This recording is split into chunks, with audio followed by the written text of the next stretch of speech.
Hello and welcome to a brand new Iron Farm tutorial. How you doing? So Village and Pillage is here, and with it everything's changed. Old Iron Farms don't work anymore. Villager trading's changed. There's loads of new blocks, new workstations and the bells and everything. Everything's completely different and everyone's panicking because we don't know how half of it works. But I've spent a little bit of time studying all the Iron Golem mechanics and how they spawn and things like that, and I've come up with this little farm here, which I think is probably the first iron farm that uses actual bedrock mechanics. Do we have a quick fly around? Before I show you how to build it, I'm going to talk you through one or two of the mechanics behind it. So as I said before, we've got the new workstations, and there are other ones as well. It's not just the lectern, it's all the new blocks. And we've got the bells as well. And obviously beds are important to villagers now. And with all these, we've been trying to figure out how they make Iron Golem spawn. And the first thing I can say right now, we do not have the Java gossip system. That is not in the game. That's kind of been confirmed by a dev.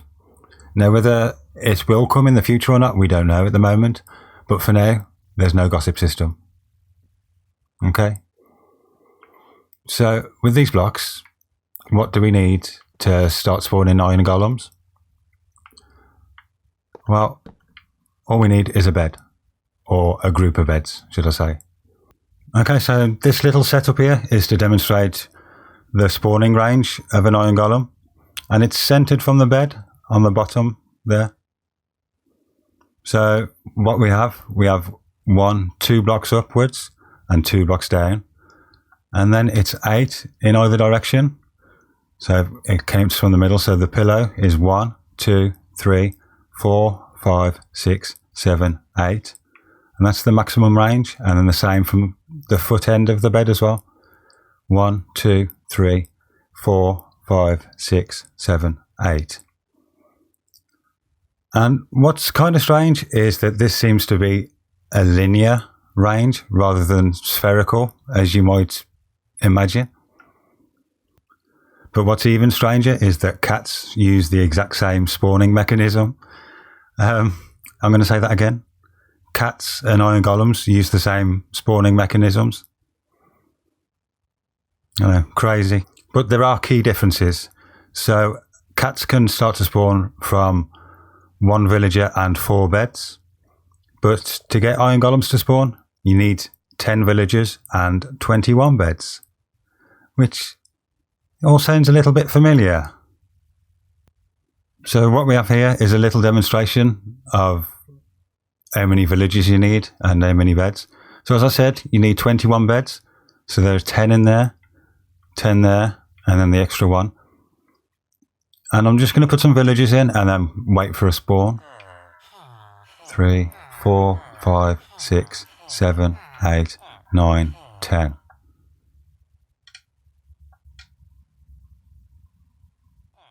That took quite a while to spawn then, which actually brings me on to my next point. The rates. Hi, Mr. Golem. The rates for these farms are not the best. Yes, talking about you.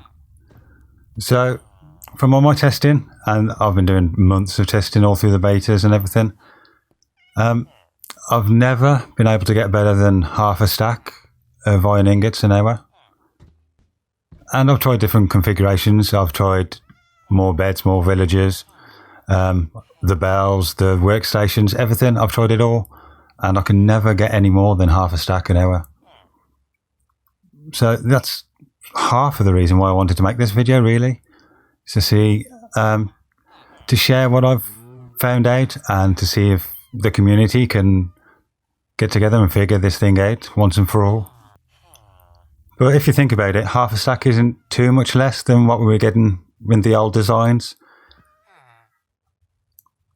So, if you're still watching this and you're still interested in building this farm, then stick around and I'll show you. Okay, so this design uses 28 beds and 28 villagers. And to start off, we need to find the middle of the chunk.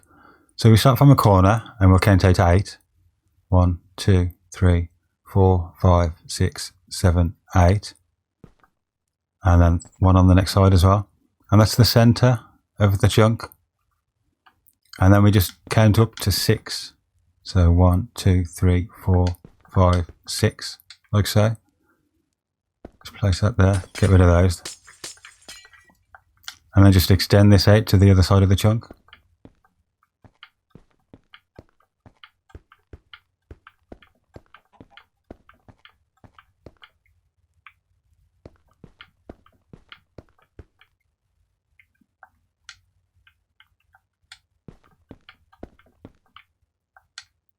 Like so.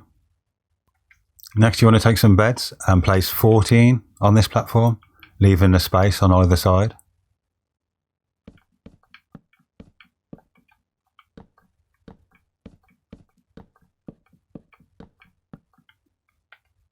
And then just bring this up and build another platform going straight across, covering up all these beds. And all these blocks that we're placing now are temporary. So we'll be getting rid of them as soon as all these beds are laid out.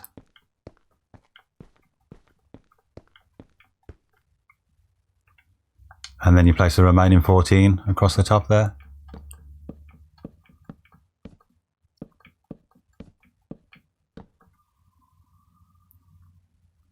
So before you take these temporary blocks out, you can just mark where the platform's going to go. And in this design, I've put the spawning platform in between the two sets of beds. That seems to get the best results because it's a valid platform for both sets of beds. So remove all these temporary blocks. So now we can create the spawning platforms. And what we do is we extend this out so that it's the same width as the beds.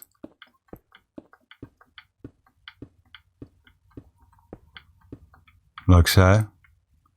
And then we bring the platform out until it's 8 blocks long. So 1, 2, 3, 4, 5, 6, 7, 8. And then you go ahead and fill all that in.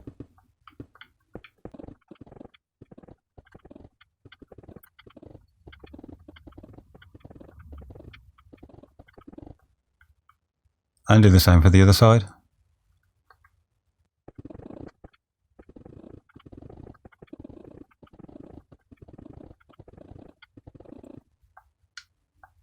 And you should have something that looks a little like that. So next we want to do the enclosing wall. So we put another row of blocks along the edge and then come up too high to create the wall.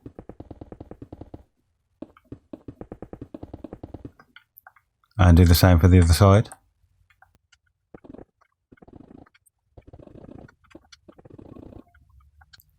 And next take your glass and come in from the next block over from the end of the bed and at the top of the wall, just place a block there and then extend it out to the other side. And the same for this end of the bed as well. And that'll just keep the villagers in place. I mean, to be honest, the AI isn't that great and they don't tend to walk off the beds anyway. They tend to get stuck there. But it's just a little bit of a precaution, just in case. So next, take your water bucket and from the next block over from the bed, underneath this barrier that we've just put in, you want to place water sources all the way along.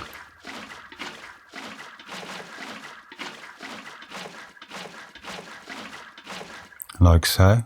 And that should go to the end. And do the same for the other side as well.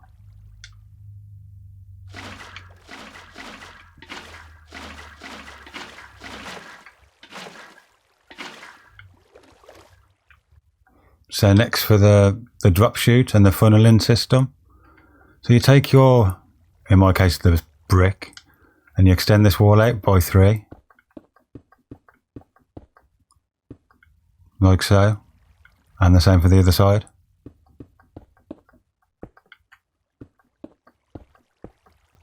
And then just join it up.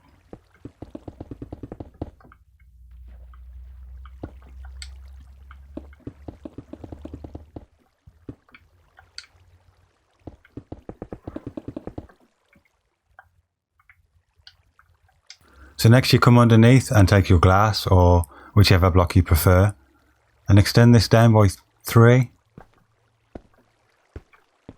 Like so.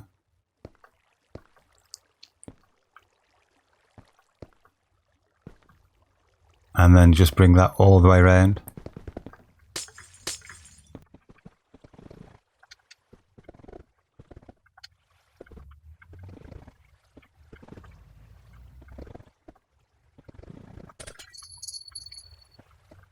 So once that's done, you can fill all this in to create a floor.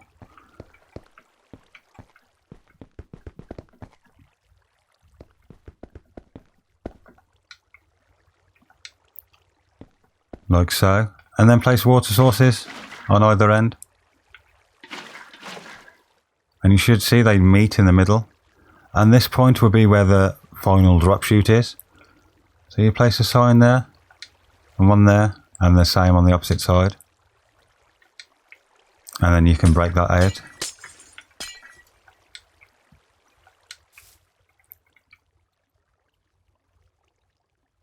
And then just bring this all the way down.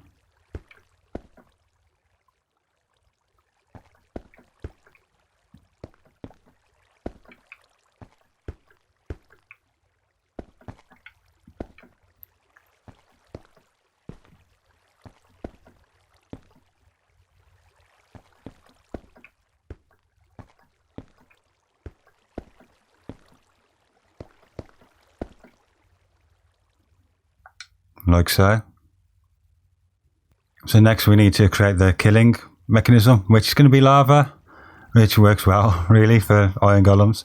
So you take your chest and you place a double chest underneath the middle 2 blocks there. Like so. Then you come around the back and place your hoppers in.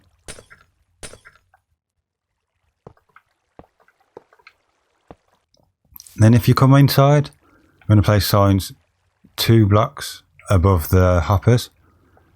So one there, and one on the opposite side, and one there as well. And then you can place your lava on top of the signs, and then just close that down. Like so. So then all you need to do is repeat this process for the opposite side, and then the farm will be complete. So the final step is to get the villagers in there, which is going to be slightly different for you in survival, but I can just use the egg and get 28 villagers to all stand nicely.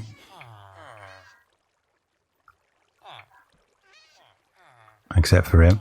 Get in there.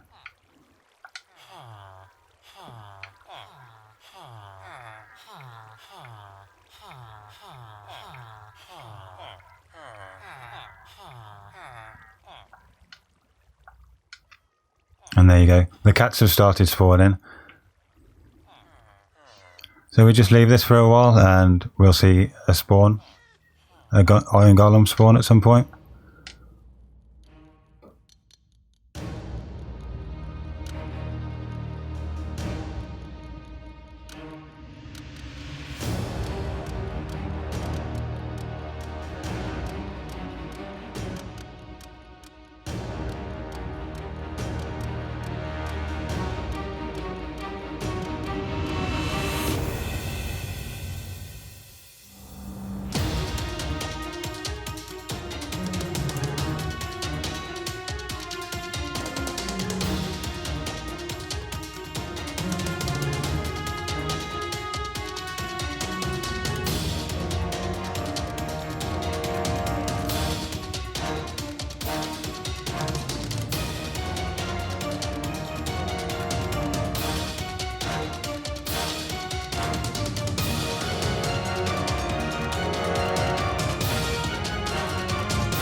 And there he goes. There's the first Iron Golem.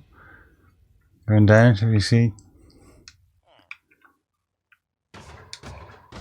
Lovely. That's what we like to see. There he goes. It's a shame about the cats though. But yeah. So it's all working. That's great. So there you have it. This is my first take on Iron Golem Farm for update 1.11.